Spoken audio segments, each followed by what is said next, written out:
어저께가 설 명절이었고요. 내일까지 또 연휴입니다. 우리 보통 설날에 어떤 인사 하지요?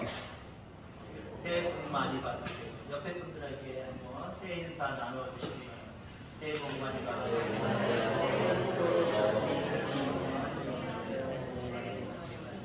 하나님도 여러분이 새해 복 많이 받기를 간절히 원하실 겁니다.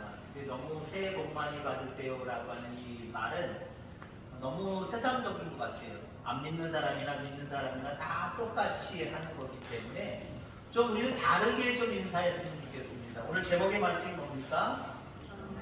항상 기뻐하는 날 되세요. 항상 기뻐하는 한 해 되세요. 자, 옆에 분들에게 시작! 항상 기뻐하는 한 해 되세요. 이게 더 낫지요? 그죠? 우리 그리스도인들도 너무 복에 치우쳐서 기복적인 모습이 되어서는 아니 될 줄 믿습니다. 진정으로 복받은 사람들은 기쁨이 얼굴에 있어요. 저 사람이 복받은 사람인가 복받지 못한 사람인가 얼굴에 쓰여 있다라고 하니까요. 여러분들, 여러분들에게 날마다 올 한 해 기쁨이 충만하기를 주의 이름으로 축원합니다. 다메섹으로 가는 길에서 예수님을 만난 바울, 그 다음부터 바울의 마음속에는 계속해서 샘솟는 기쁨이 있었습니다.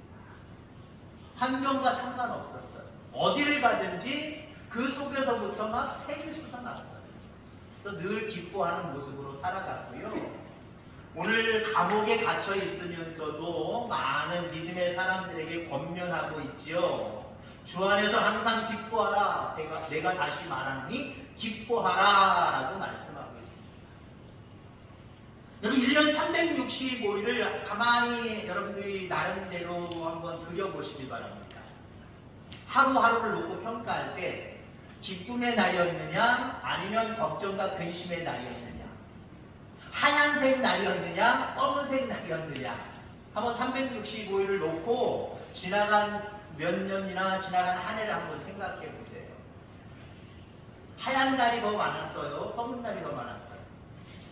웃으면서 행복하고 기뻐하는 날이 더 많았습니까? 얼굴 찡그리고 근심하고 걱정하는 날들이 더 많았습니까? 단적으로 얘기하면요, 아이들은요 정말 항상 웃어요. 항상 행복해요. 근데 세월이 흘러가면서 나이를 먹으면 먹을수록 우리 어른들은 어떻습니까? 웃음이 없어요. 기쁨이 없어요. 웬만한 것 가지고 기뻐하지 않아요. 아이들은요, 웬만한 것 가지고 기뻐해요. 웬만한 것 가지고 기뻐해요. 어저께 우리 조카도 왔고 또 손주들이 왔거든요. 아이들이 어려요. 얘네들이 한 주에 한 번씩 한 달에 한 번씩 부모님 따라서 새벽 예배를 간대요. 초등학생도 있지만 다 밑에 아이들이거든요. 5살 뭐 그 정도. 새벽 예배를 간대요. 우리 집사람이 어떻게 애들이 새벽 예배 가니? 그랬더니 그날은 새벽 예배 갔다가 치유 들리는 날이래. 그것 때문에 간대요. 치유 가서 내 마음대로 골라서 가져갈 수 있습니다. 아이들은요, 치유 한 번만 들려줘도 그냥 얼굴이 빵 터지고 기쁨이 충만합니다. 어른들한테 새벽 예배 오세요. 그럼 목사가 제가 치유해서 쏘겠습니다. 여러분들 좋아하시겠습니까? 네. 아마 그러고 얼굴 찡그릴 수도 있을 거예요. 여러분 그만큼 어른이 되면 될수록 우리는 기쁨을 잃어가는지 모르겠습니다. 저 어렸을 때 땅 따먹기라는 게임이 있었습니다. 우리 때는 뭐 여러분들 저보다 연배 더 많으신 분도 있습니다만 놀 문화가 없어요. 그냥 동네 앞마당 땅바닥에서 노는 거예요. 네모나게나 그리든지 동그랗게 크게 그려놓고 한 사람 한 사람 구석에다가 뼈를 이렇게 치켜. 이거 내 집이에요, 내 집. 그 넓적한 돌멩이나 아니면 동전을 이용해서 한 번, 두 번, 세 번에서 그 안으로 들어와야 돼요. 들어오면 거기 첫 번째 꼭 도달한 지점, 두 번째 도달한 지점을 짝짝 그리고 내 집까지 연결하면 그거 내 땅이 되는 거예요. 그러면 계속 이어가지요. 잘못되면은 상대편으로 공격권이 넘어가는 겁니다. 그래서 예를 들어 이만한 동그란 원인데 둘이 하고 있다. 그럼 내가 이기려면 어떻게 해야 되는 거예요? 땅의 반 이상을 차지해야 내가 이기는 거예요. 근데 상대편보다 내 땅이 반 이하다. 그럼 내가 지는 거예요. 여러분들도 한번 땅 따먹기를 생각해 볼 수 있기를 바랍니다. 금년 안에 근심과 걱정으로 가득 찬 검은 날이 아니라 기쁨과 은혜로 충만한 하얀 날들을 늘려가기를 주의 이름으로 축원합니다. 아멘?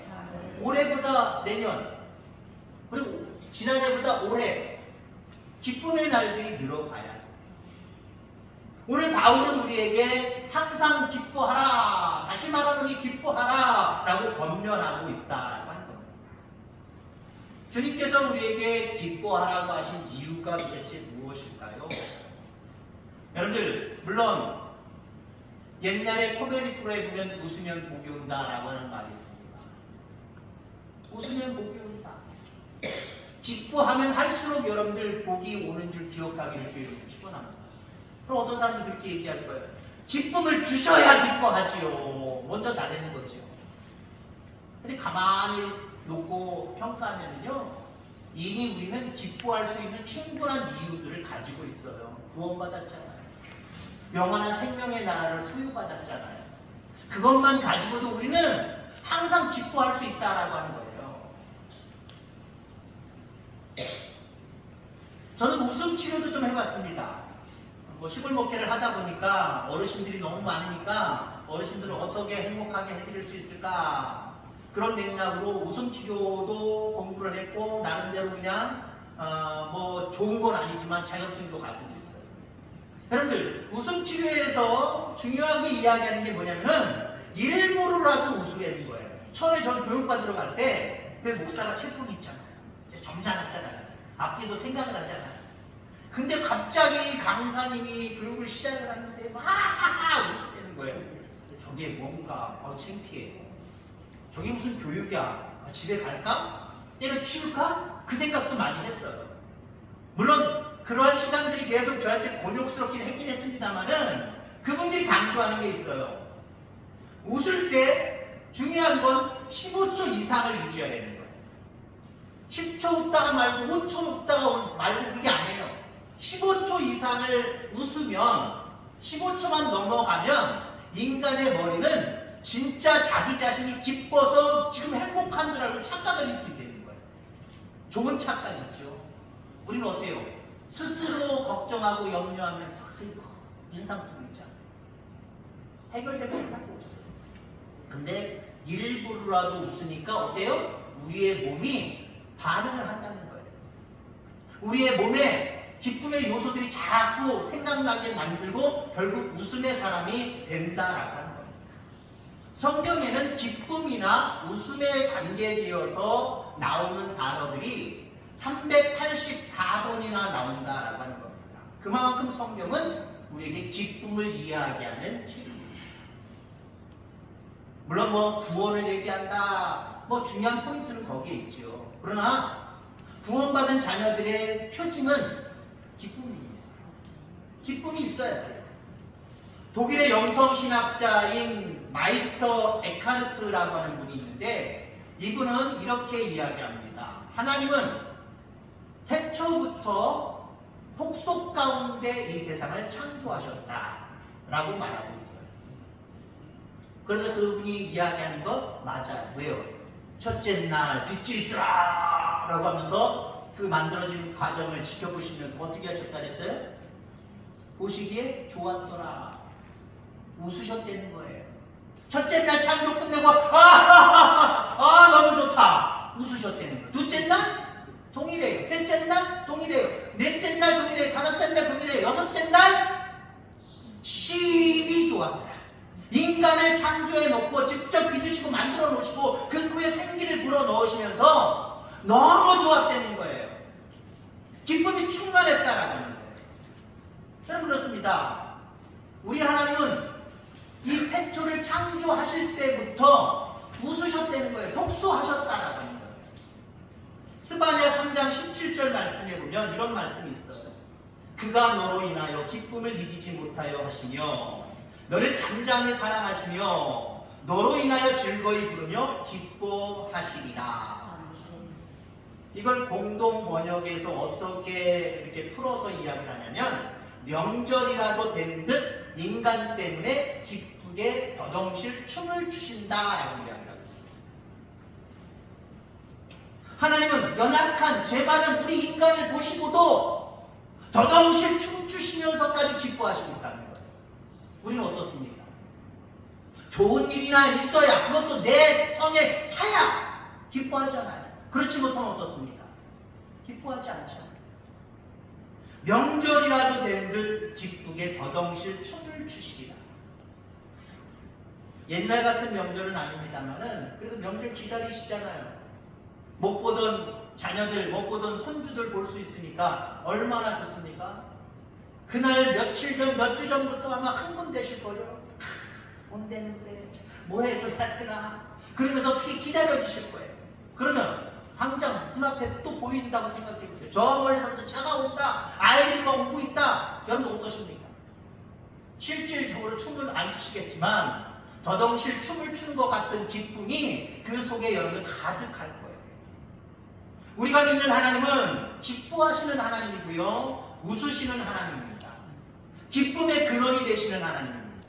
기쁨의 근원 되시는 예수를 위해 삽시다. 우리가 325장 찬양했잖아요. 모든 목사님들이 그러시겠습니다만은 저는 성격상, 성서적으로도 그렇고요, 성격상 제가 있는 주변에서 얼굴 찡그리고 막 과묵하고 고리따분한 얘기하는 거 이거 절대 싫어합니다.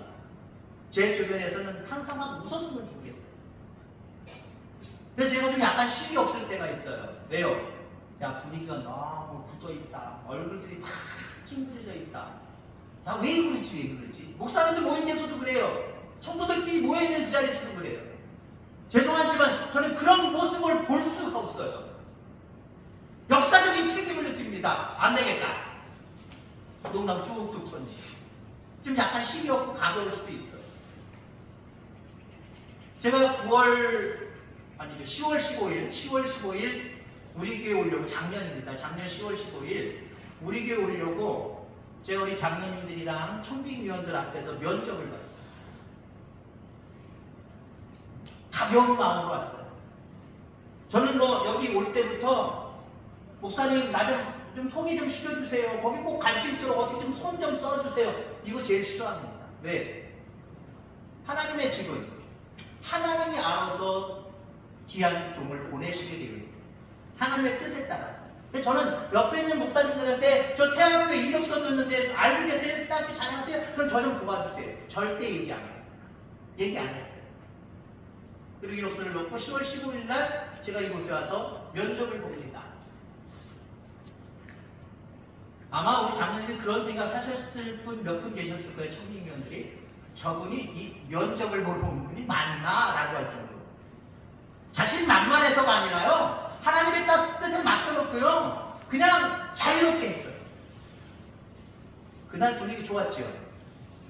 그래서 하나님이 저를 택하게 하신 게 분명히 있습니다. 분위기 좋았어요. 웃으면서 행복했어요. 한 2시간 조금 안 되게 이렇게 했습니다만은 정말 행복했어요. 저는요, 제가 가는 곳에 얼굴 찡그리고 있고 슬퍼하고 있고 걱정하고 있고 염려하고 있고 이 모습을 볼 수가 없어요. 하나님이 그러세요. 하나님의 자녀인 여러분들이 어디에 있든지 근심의 빛이 있고 어둠의 빛이 있고 걱정하고 염려하는 그런 모습으로 살기를 원하시지 않아요. 항상 기쁨 가운데 살아가기를 원하신다라고 하는 거예요. 그러면 우리는 어떻게 해야 됩니까? 항상 기뻐해야 되잖아요. 근데 실질적으로 여러분들 한번 고백해 보세요. 정말 항상 기뻐하며 살았습니까? 안 그렇지. 항상 기뻐하며 살아야 되는데 안 되네. 하나님 안 돼요. 이게 쉬운 게 아니에요. 항상 기뻐하는 거 어떻게 돼요? 난 못하겠어요. 그럴 때가 있어요. 왜 그런지 아십니까, 여러분들? 염려 때문에 그래요. 염려 때문에. 염려라고 하는 단어는 헬라어로 메림나라고 하는 건데 마음이 나누어졌다라고 하는 겁니다. 한 곳으로 집중돼야 되는데 마음이 나뉘어진 거예요. 분산돼 버리는 거예요. 난로가에 앉아있던 여러분이 잘 아는 뉴턴. 이 뉴턴이 난로가에 앉다 보니까 너무 뜨거워요.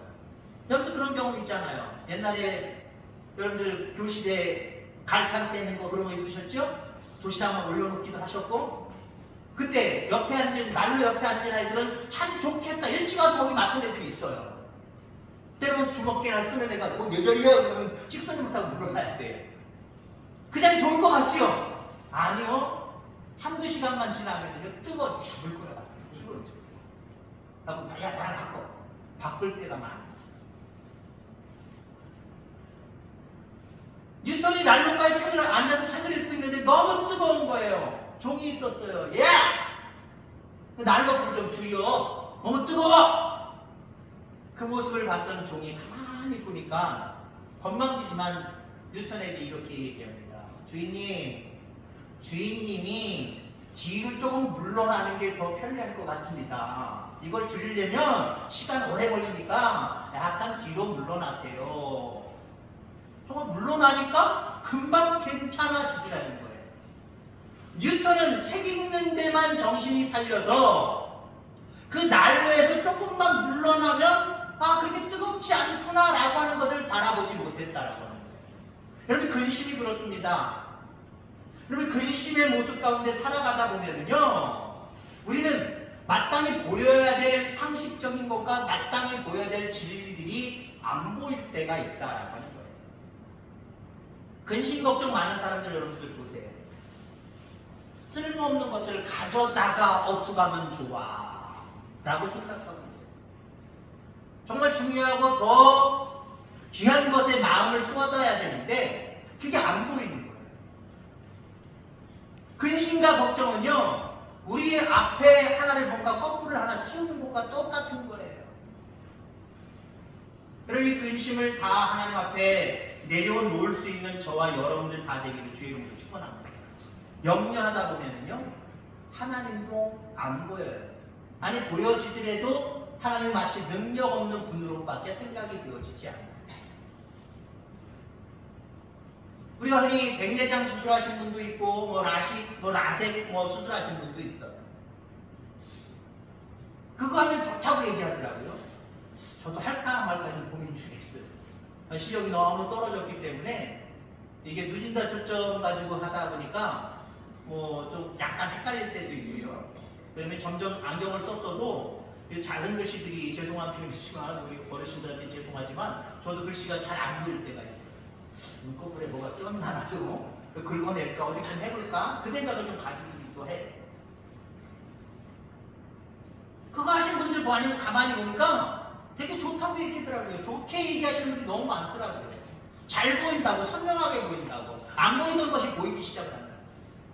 어쩌면 우리들은요, 영적인 백내장 수술을 해야 되고요, 영적인 라식과 라섹 수술을 해야 됩니다. 왜요? 너무 걱정, 근심이 다 내 앞에 자리 잡고 있어서요, 진리가 안 보여요. 하나님이 안 보여요. 앞으로 뚫고 나아갈 여러 가지 방향들이 제대로 보이질 않고 그냥 이것만 바라보며 걱정, 근심 가운데 살아가고 있다. 우리가 항상 기뻐하며 살아가야 되는데 바로 이 염려 때문에 우리는 기뻐하며 살아갈 수 없었다라는 거죠. 왜 우리가 또 항상 기뻐하며 살지 못합니까? 하나님보다는 환경을 바라보기 때문에 그렇습니다. 풍랑이 있는 가운데 예수님이 무리를 걸어오시죠.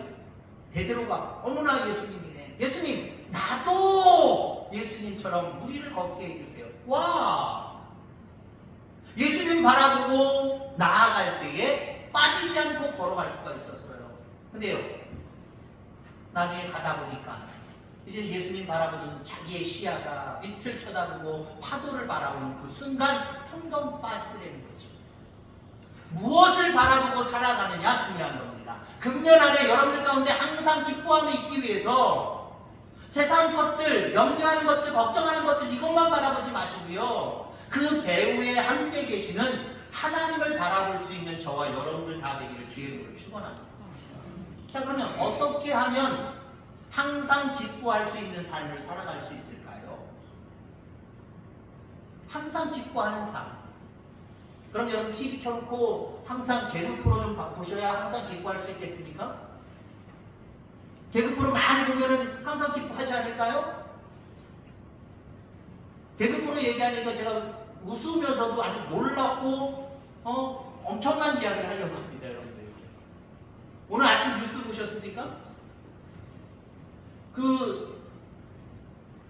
제가 중학교 때 럭비부가 우리 학교에 있었거든요. 럭비하는 선수들 다 몸이 좋은 건 아니지만 그냥 서로 막 부딪히면서 그 공을 빼앗고 점수를 내고 그런 경기잖아요. 이 선수들이 15명의 선수거든요. 한 시합장에 나가서 뛰는 선수들이요. 어떤 한 사회시설의 럭비부들이 아마 속초 쪽으로 훈련을 갔나 봐요. 전지훈련. 뭐 후보 선수까지 약간 30여 명이 됐나 보지요. 그 30여 명이 어저께 오후에 흔들바위로 올라갔나 봅니다. 설악산에. 설악산에 올라가서 야 이거 흔들리는데 야 이거 안 떨어질래나? 30명이 붙어가지고 그냥 쾅쾅 부딪혀서 이게 떨어졌대요. 뉴스 못 보셨어요? 이게 떨어졌대요. 목격자가 증언하는 것이 뉴스에 나왔거든요. 그게 떨어질 때 엄청난 소리가 났다는 거예요. 이상하고 귀한 소리가 났대. 이상한 소리가 났다는 거예요. 그 앵커가, 리포터가 무슨 소리가 났습니까? 라면서 그냥 걱정 어린 모습으로 인터뷰를 합니다. 그 사람이 뭐라 그랬는지 아세요? 뻥이요. 뉴스에 어제 그런 뉴스 안 나왔습니다. 뻥이라는 거예요. 거짓말이라는 거예요. 목사가 강단에서 거짓말하고 있습니다. 그러니 여러분 잠시 웃으셨다면 감사합니다. 이런 얘기를 많이 들어야 우리 항상 기뻐할 수 있을까요? 물론 여러분들 골치 아픈 것만 자꾸 시청하지 마시기 바랍니다. 찬양도 들으시고 뉴스도 봐야 되긴 봐야 되지만 개그 프로도 좀 보시고요. 우스운 드라마들 좀 보시고요. 맨날 치고받고 싸우는 드라마만 보지 마시고요. 행복한 가정 드라마 좀 보시고요. 중요해요. 그러면 그것만 가지고 우리는 항상 기뻐할 수 있을까요? 오늘 본문 말씀에 4절의 말씀이지만 5절, 6절, 7절까지의 말씀을 보면요. 염려하지 말고 그 염려를 놓고 기도하라라고 말씀하고 있습니다. 우리가 항상 기뻐하기 위해서는요. 염려하지 말고 그 염려를 오히려 기도로 승화시킬 수 있기를 주의 이름으로 축원합니다. 그러면 우리에게 기쁨의 요소들, 기쁨의 능력들이 우리에게 나타날 줄 분명히 믿습니다. 그리고 금년 안에 하나님 앞에 맡기시길 바랍니다. 전능하신 그 하나님 앞에 맡긴 사람은요 든든하게 되어있는 거예요. 여러분 예를 들어서 동남아나 여러 가지 미개한 나라들을 가면은요 짐 관리 잘해야 됩니다. 여행용 가방, 그다음에 자기 백 그런 거 뒤로 차면 안 된대요. 앞으로 공손하게 잘 차야 됩니다. 왜 그렇습니까? 훔쳐가기 때문에.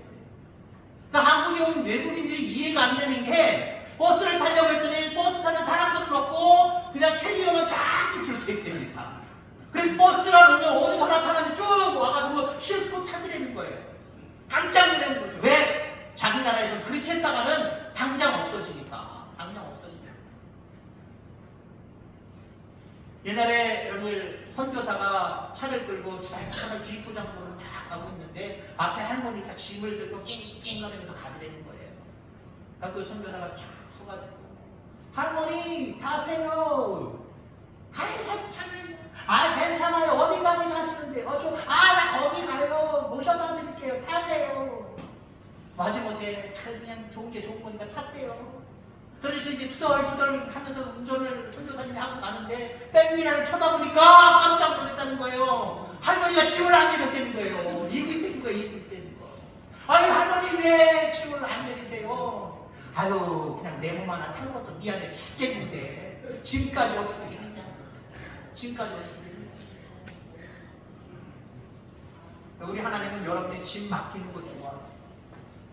혼자 싸고 앉아가지고 그냥 어떡하면 큰일 났는데 무거워 죽겠네. 어떡하지 이걸 되게 싫어하세요. 그럼 맡겨드리기 바랍니다. 하나님은 내려놓기를 바랍니다. 그러면 여러분 괜찮아요. 여러분들 생각해보세요. 내가 믿을 만한 사람한테 내 집에 강아지 바지를 맡기든지 뭐 집을 맡기든지 뭘 맡겼을 때 여러분 어떻습니까? 행복하기가 좋은 거예요.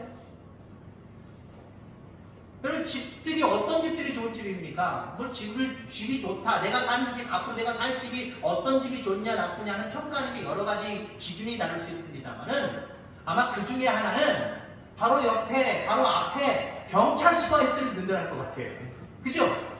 경찰서만 있으면 든든할 것 같아요. 물론 지금 같은 시대는 경찰서가 저쪽에 있든 바로 앞에 있든 상관이 없는 시대이긴 하지만 한번 20년 전, 30년 전, 40년 전, 50년 전을 한번 생각해보세요. 내 집 앞에 경찰서가 있고 내 집 앞에 가로등 보고 깜깜해 죽겠다. 여러분 어떻습니까? 두 사람의 마음은 다를 거예요. 우리 하나님 앞에 맡길 때 아무 근심 걱정이 없고 사라질 수밖에 없다는 거예요. 저절로 우리 속에 기쁨이 충만할 수밖에 없다는 거죠. 금년 안에 모든 염려를 하나님 앞에 맡기고 그 속에서 하나님이 주시는 평강과 은혜가 충만함으로 말미암아 기쁨의 날들이, 하얀 날들이 꽉 채워지는 복된 우리 모든 가정들, 모든 성도님들 되어지기를 주의 이름으로 축원합니다. 기도하겠습니다. 하나님 아버지